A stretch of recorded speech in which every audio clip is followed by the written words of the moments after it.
de izquierda y sectores liberales opositores. Me parece que con algunas excepciones, pero lo que está primando es una profunda ideologización,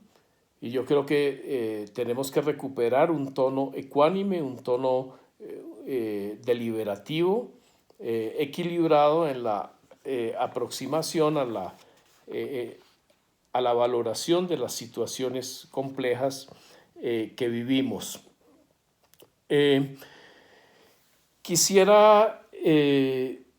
pues referirme a algunos insumos que hemos producido en el Instituto de Estudios Políticos. Produjimos este libro sobre el plebiscito. Invitamos a distintas voces, incluso a los opositores. Aquí escribe el doctor Jaime Castro, por ejemplo. Ganó el no, perdió Colombia, la refrendación de la paz 4 años después. Aquí hay artículos pues, que ayudan a entender dos fenómenos a los cuales ya me referí: las fake news, las mentiras, pero también las críticas legítimas que hubo al plebiscito de parte de la oposición de derechas.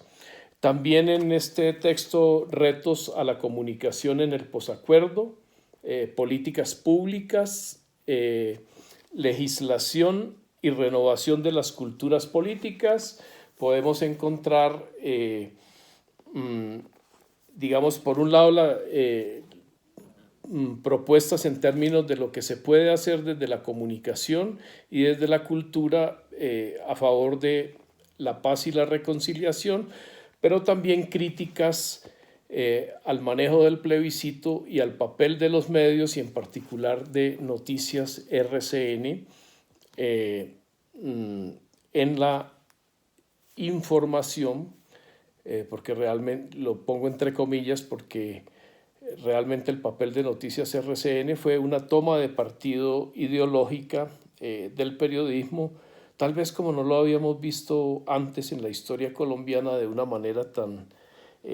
fuerte. Esto pues porque lo comento, estos insumos, porque también este encuentro debe servirnos para ver cómo podemos trabajar por un periodismo comprometido con la superación de la violencia y con horizontes de construcción de paz, que, insisto, tienen que ver con una necesidad estratégica para que este país pueda desarrollarse y desarrollar sus potencialidades democráticas, sus potencialidades de superación de la crisis que vivimos en este momento por la pandemia y, por supuesto, por el empantanamiento de esta situación en el manejo del paro nacional que se nos extendió en el tiempo de manera inusitada. Y quisiera finalmente referirme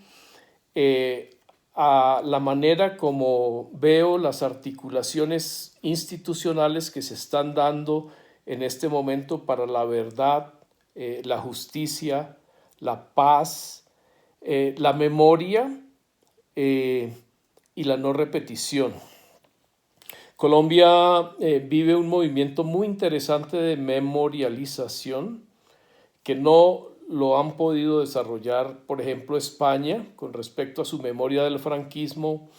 y de los crímenes de la guerra civil cometidos tanto por el bando republicano como por el bando franquista de derechas. Brasil tampoco ha podido avanzar en ese proceso de Comisión de la Verdad que se intentó a partir de 2012, pero no ha podido construir un consenso. Rusia tampoco ha podido construir un consenso para revisar aspectos muy graves de su historia del siglo XX, digamos como el Holodomor, la muerte por hambre de alrededor de 5 millones de campesinos ricos en la campaña de desculaquización, procesos que estudia la cineasta Agnieszka Holland, la cineasta polaca, y Tampoco el tema de los gulags, de los campos de concentración, por el cual pasaron los supuestos o reales disidentes, y pues los crímenes de Joseph Stalin en los años 30, en los años 40, en el año 38, que fue un año de represión, de la represión estalinista, uno de los años más fuertes. Entonces, Colombia es muy interesante, ha vivido también una tragedia humanitaria, una devastación humanitaria enorme,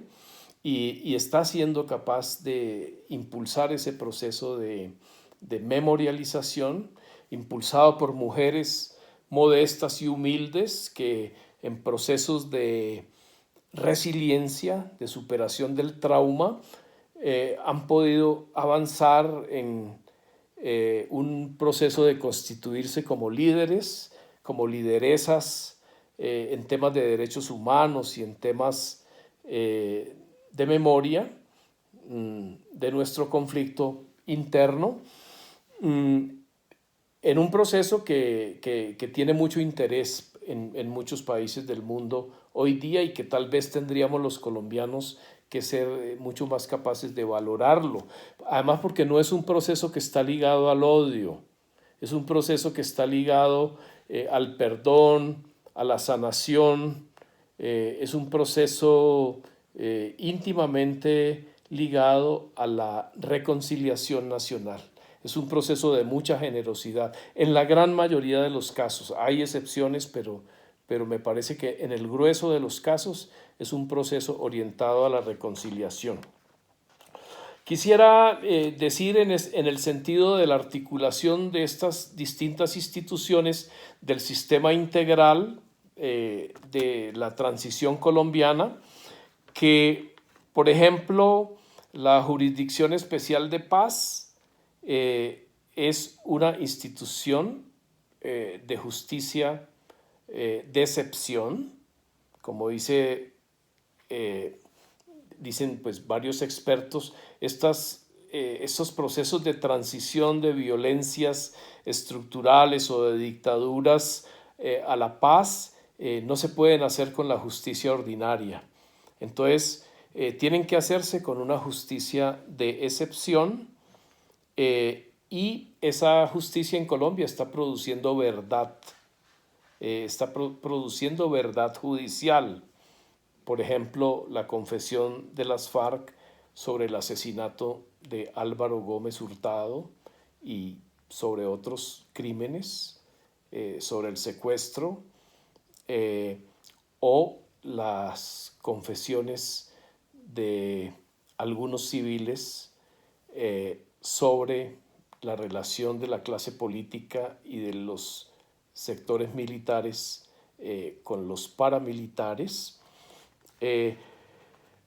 pero también otras instituciones como el Centro Nacional de Memoria Histórica están produciendo verdad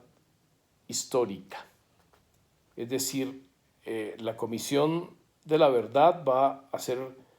un avance sustancial en el reconocimiento de lo que nos sucedió y de las responsabilidades de distintos perpetradores, pero otras instituciones del mismo sistema contribuyen también a ese esfuerzo de verdad. El Centro Nacional de Memoria Histórica pues contribuyó de manera importante con un conjunto de investigaciones, y con el informe Basta Ya, Colombia, Memorias de Guerra y Dignidad. Yo creo que hay que decirlo claramente, necesitamos avanzar en cuanto a visiones equilibradas y ponderadas de las responsabilidades de los distintos perpetradores. No se pueden utilizar estas instituciones para instituir una memoria oficial única que condene a uno de los perpetradores, ¿no? Sino que necesitamos un trabajo armónico que nos permita a los colombianos ver las responsabilidades de todos los perpetradores y también visibilizar la diversidad de víctimas. Entonces, allí también juega un papel muy importante la Comisión de Búsqueda de Personas Dadas por Desaparecidas, que produce otro tipo de verdad que confluye también en la generación de la verdad que requerimos los colombianos. Produce una verdad forense a través de la identificación de los cuerpos, a través de procesos de estudio de los restos de los desaparecidos, de las víctimas de la guerra, a través de su conocimiento del ADN y los procesos de contrastación con los familiares para avanzar en esa entrega de cuerpos o de restos de los cuerpos a los familiares y avanzar en procesos de verdad, pero también de sanación, ¿no? Una madre que pueda encontrar los restos de su hijo después de buscarlos durante años, seguramente va a lograr mucho de paz y de tranquilidad. Y ahí también la comisión tiene un aporte a los procesos de reconciliación, a los procesos de verdad y a los procesos de sanación y resiliencia. Quisiera referirme finalmente al papel de los medios de comunicación en todo este proceso de la verdad, porque el papel de ellos va a ser sustancial. A menudo el periodismo ha terminado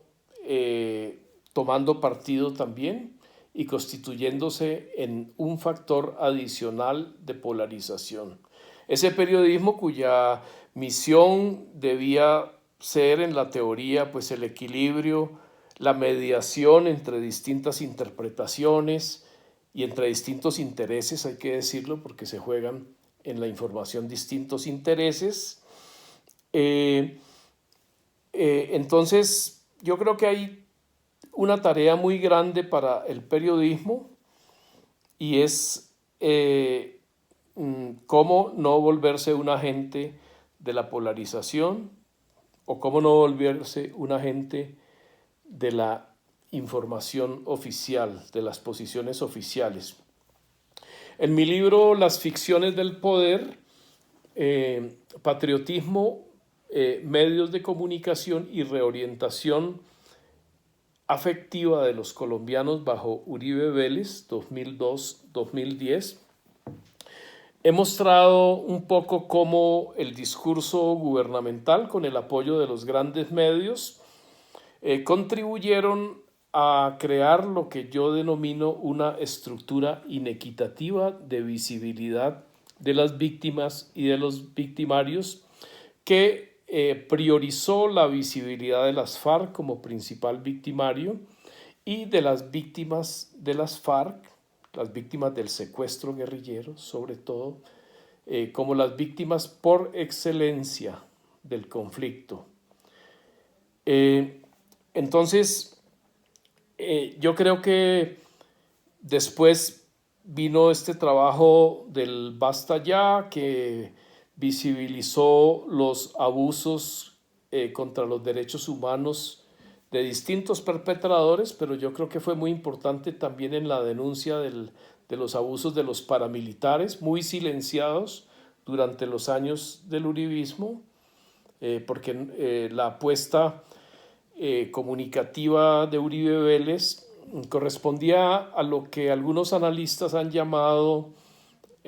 una paz de vencedores. La apuesta de Uribe era derrotar a las FARC y que ellas cargaran con el grueso de la responsabilidad por la crisis humanitaria vivida por el país. Sin embargo, eso no fue posible porque el gobierno Santos llega luego y propone un proceso de paz que muestre a través de una justicia transicional la responsabilidad de todos los actores.